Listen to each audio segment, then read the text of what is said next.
You're gonna keep losing if you insist that she ran a great campaign. The moment Bill Maher stepped onto his set, viewers could almost feel the electric charge in the air. She did not run a great campaign, and you're gonna keep... It wasn't just another roundtable discussion. It was more like a high-stakes showdown. Look, there was no model for the campaign that she had to run. Maher hinted that someone had been feeding the public a calculated, misleading narrative about Kamala Harris's campaign, and the evidence, he said, was too clear to ignore. Then he dropped the name that got everyone's attention, Donna Brazile. He alleged that she had twisted the facts about Harris's loss, offering excuses instead of facing the truth. This wasn't just a minor discrepancy. Maher insisted it symbolized everything wrong with how certain political figures try to shield candidates from well-deserved criticism. The audience leaned in, curious if Brazile would stand her ground or admit the Democratic Party's glaring mistakes. Under the bright glare of studio spotlights, Donna Brazile appeared calm, but her posture revealed a woman braced for confrontation. For any casual onlooker, she might have seemed entirely at ease. She wore a measured smile, her shoulders held steady, her gaze firmly meeting Bill Maher's. But those who had followed her long political career could detect the subtle signs: the slight tap of her fingertips against the armrest, the carefully modulated tone of her breathing, the vigilant way her eyes swept across Maher's face. Every movement signaled she was on high alert. Bill Maher, standing in contrast, exuded an air of unapologetic candor. He's known for a brand of commentary that swings between blunt criticism and wry humor, delighting fans who appreciate raw honesty. Maher gave Brazile a respectful nod. He recognized she once stood at the very apex of Democratic leadership, guiding her party through stormy elections and internal controversies. However, this wasn't a moment for polite chit-chat or cozy agreement. He wasted no time making his stance clear, zeroing in on one central argument. Kamala Harris's campaign had floundered for reasons no one within the Democratic establishment wanted to confront, and Donna Brazile, in his view, had been too willing to overlook or excuse those very failings. The stakes felt high. With Harris occupying the position of vice president, and having been a high-profile presidential contender before, her public persona and policy stances carried heavy implications for the party as a whole. If she stumbled, some believed the entire Democratic brand would wobble right along with her. Maher's claim, charging that Harris's missteps were more than mere campaign hiccups, struck a chord of discomfort for many Democrats who were deeply invested in Harris's success. Yet these same Democrats also worried about negative public perceptions if too many critical issues were left unaddressed. At first, Brazile attempted to respond with the typical D.C. brand of cautious diplomacy, emphasizing that every campaign inevitably deals with unforeseen challenges, and that focusing too heavily on flaws obscures the bigger picture of progress. Her words were carefully chosen, drawing from decades of experience in crisis management.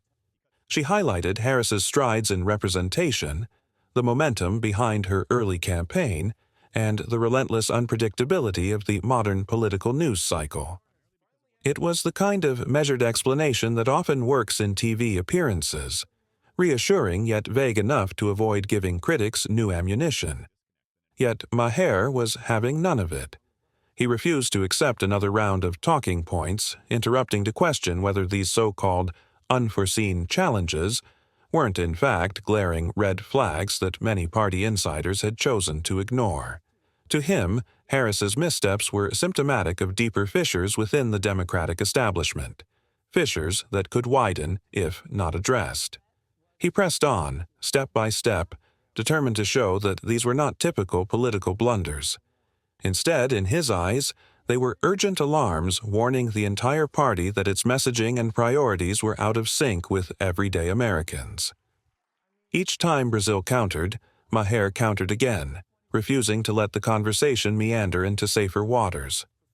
It soon became apparent this was no polite talk show banter. The energy pulsed with tension, as though each volley of dialogue peeled back another layer of political spin. Viewers watching at home could sense that something significant was about to be revealed, or at least challenged publicly? Would Brazile stand firm, defending Harris's record at all costs? Or would she concede, even slightly, that the campaign had real failings the party needed to face? Those questions weighed heavily on the moment. Beyond the bright lights, every slip of the tongue, every slight facial twitch carried implications for the Democratic narrative. In a country already polarized by fierce ideological battles, the last thing the party needed was a public squabble that confirmed critics' suspicions of incompetence. Yet, Maher believed that not having that squabble, refusing to name uncomfortable truths, was precisely what perpetuated the cycle of underperformance. And so, as he led Brazile into deeper and more provocative terrain, viewers braced themselves for a showdown that promised less cordiality and more confrontation.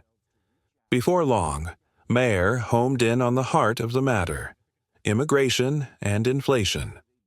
These two issues, he argued, had been dominating dinner-table conversations across the nation for months, if not years. Families from California to Texas to Michigan were grappling with skyrocketing food prices and worrying reports of surges at the southern border. Teachers, nurses, retail workers, and small business owners wondered when they might see tangible relief or at least a coherent plan from their leaders. It was no secret that Harris had been publicly associated with some of these topics, at least symbolically, yet in Maher's estimation, she rarely provided answers that felt concrete. According to Maher, everyday people felt abandoned by the very leaders who had pledged to fight for them, and Harris, as a high-profile figure, became an easy symbol of that perceived neglect. He recounted anecdotes and stories from viewers who wrote into his show, describing how their grocery bills had spiked, how their local communities were dealing with an influx of newcomers without clear guidance, and how they struggled to discern any consistent policy direction from national figures. These stories, Maher said, highlighted a glaring blind spot within Harris's platform. If your campaign won't tackle these urgent problems with directness and clarity, you risk appearing unprepared, or, worse, indifferent. The more he spoke, the more the audience murmured in agreement or at least acknowledgement. A few heads nodded, some clapped tentatively. It was as though Maher had tapped into a reservoir of pent-up frustration that extended well beyond partisan lines. Even among staunch Democrats, there was an undercurrent of worry about whether party leaders had grown too comfortable talking about broad ideals while sidestepping the messy reality of policy implementation. Maher's point landed like a sharp jab. Was Harris truly caught off guard by these challenges, or did her team believe they could skate by on optics and personality? Brazile attempted to remind Maher that the vice president's office is never truly independent. Harris was constrained by the broader administration's strategies and mandates. She also mentioned the tightrope act of balancing the expectations of diverse coalitions within the party. Yet, Maher persisted, pointing out that Harris had often been positioned as the figurehead for addressing the root causes of migration, a major national concern, without delivering a compelling roadmap.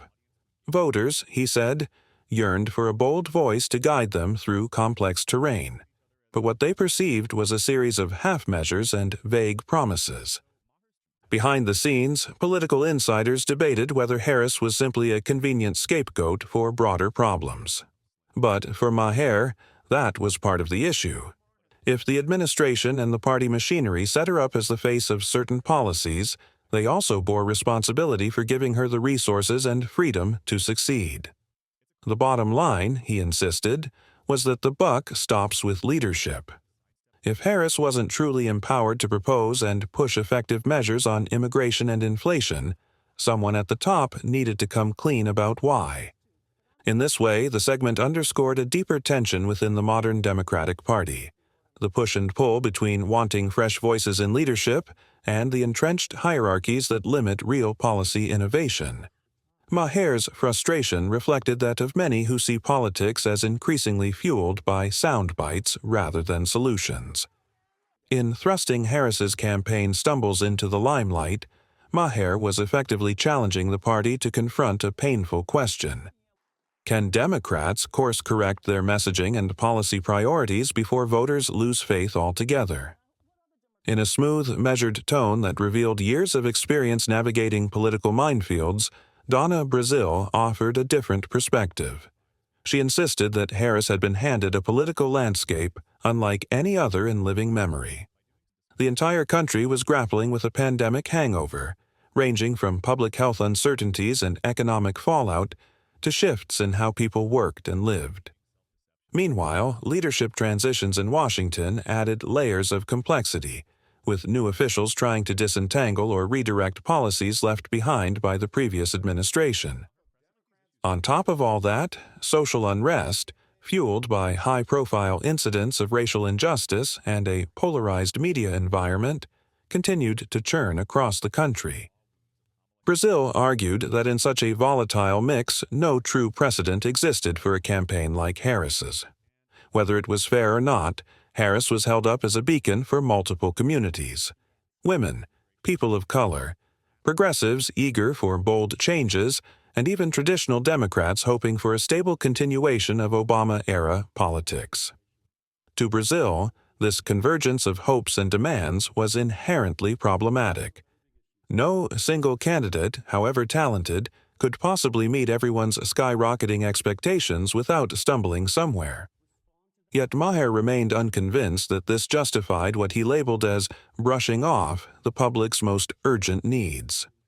His view was straightforward. If someone stakes a claim to national leadership, the demands of the moment can't simply be waved away as unprecedented. True leaders, he insisted, find a path, even when confronted by chaos. He pointed out that many critics, including some from within Harris's own party, felt she had sidestepped or trivialized the nation's twin crises of immigration and inflation. If people sensed a lack of urgency in her approach, it could erode not just her personal credibility, but also the broader Democratic message. Brazile pushed back, arguing that critics had piled on to a degree that was neither fair nor proportionate, often ignoring Harris's tangible contributions. She cited the vice president's advocacy for social equity and her efforts to pass or champion legislation that might otherwise have been overlooked. Yet each time Brazile highlighted a victory, Maher countered that those successes felt overshadowed by communication failures on major bread-and-butter issues. The tension rose. Maher held firm, reiterating that no one in a national campaign can afford to sidestep major crises. He called it a form of denial, both from Harris's team and from party insiders, who seemed to believe that voters would simply accept partial answers on massive issues. Meanwhile, Brazile cautioned that the media's hunger for controversy magnified every perceived slip-up. She felt Harris was navigating a treacherous media landscape eager to pounce on any misstep. Nonetheless, the disconnect, Maher argued, was so glaring that it threatened trust in the entire Democratic establishment. This back and forth captured a broader dynamic of modern politics, the near-impossible balancing act between communication strategy and real governance. Brazile tried to emphasize that Harris's background and the swirling chaos of recent years meant the usual political rulebook offered little guidance. Maher, in contrast, insisted that excuse-making of this kind only delayed necessary introspection. As the discussion wore on, viewers saw more clearly just how deeply the rift ran between those who defend Harris as a symbolic and pragmatic leader under siege, and those who suspect her campaign never truly found its footing. Then came perhaps the most incendiary point of the evening. Maher asserted that Kamala Harris represented what he called the woke zone, a style of politics that preaches virtue but often forgets the realities of average voters. He didn't deny that progress and inclusivity are essential values. Indeed, he praised the intent behind championing civil rights and marginalized groups. But he argued that constant moral lecturing can erect a wall between politicians and citizens who feel their day-to-day hardships are being overlooked. When families worry about paying rent, affording health care, or keeping their communities safe, endless talk of abstract ideals can ring hollow. As soon as the phrase woke zone hit the airwaves, Brazile stiffened. To her, the label was a predictable and overused weapon, wielded by those aiming to trivialize meaningful social justice efforts. She swiftly dismissed the notion that wokeness alone drove voters away from Harris, insisting that many Americans genuinely appreciate inclusivity, diversity, and a forward-thinking approach. But Maher stood by his claim. While social justice is crucial, ignoring or downplaying tangible bread-and-butter concerns was a surefire way to lose swathes of voters who don't see themselves reflected in lofty rhetoric.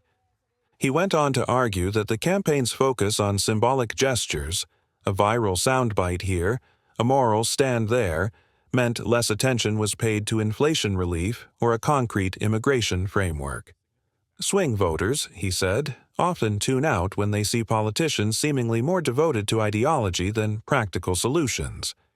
Independent voters, in particular, can be wary of politicians who appear to prioritize branding themselves as morally superior instead of tackling tangible challenges. Harris's communications, in Maher's view, occasionally drifted into that territory, creating an aura of detachment from the grind of everyday life. Brazile retaliated, emphasizing that championing social causes isn't an either-or proposition. She believed a politician could speak about racial justice and systemic reform while also pushing policies on the economy and immigration. Yet Maher insisted the real issue was messaging discipline. If the public only hears about grand social narratives and not about kitchen-table solutions, they assume those solutions don't exist. Over time, he claimed that assumption morphs into frustration, then cynicism, and eventually lost votes. This clash highlighted a philosophical divide within the Democratic Party itself. There are those who prioritize broad, values-driven messaging and believe cultural change must happen in tandem with policy.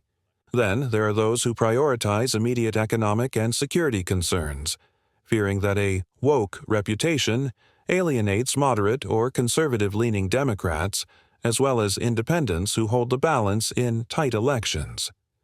Maher's critique spoke to a fear that the party's progressive wing, in championing rightful causes, sometimes underestimates the urgency of everyday struggles, thus leaving candidates vulnerable to accusations of being out of touch.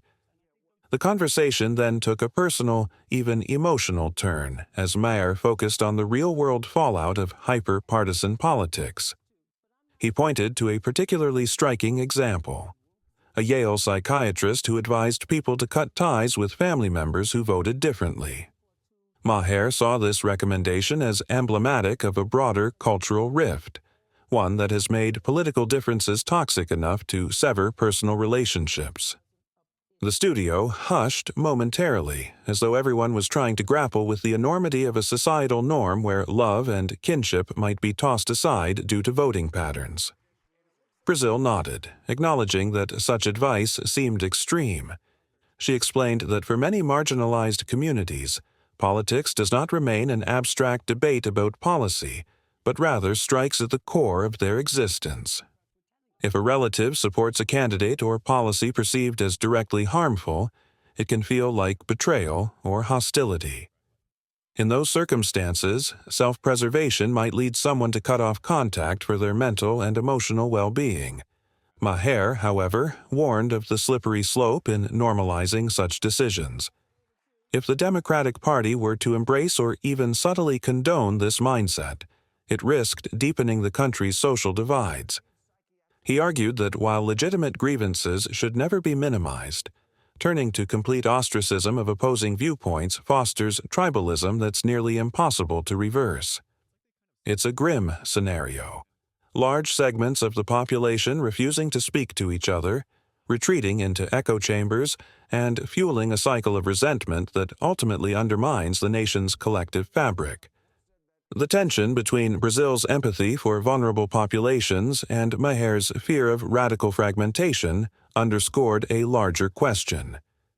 Is there a middle path? Could politicians and voters stand firmly for their values, yet still share a dinner table with those who disagree? Or had we passed the point of no return, where cultural battles had turned every personal relationship into a battlefield. In many ways, this dilemma paralleled the broader criticisms of Harris's campaign. If leaders emphasize moral or ideological purity over a willingness to grapple with uncomfortable realities, they risk creating an environment where dialogue with dissenters becomes unthinkable. Brazile pointed out that Harris herself tried to walk a tightrope, defending marginalized groups while attempting, albeit imperfectly, to address broader concerns. But Maher's skepticism lingered.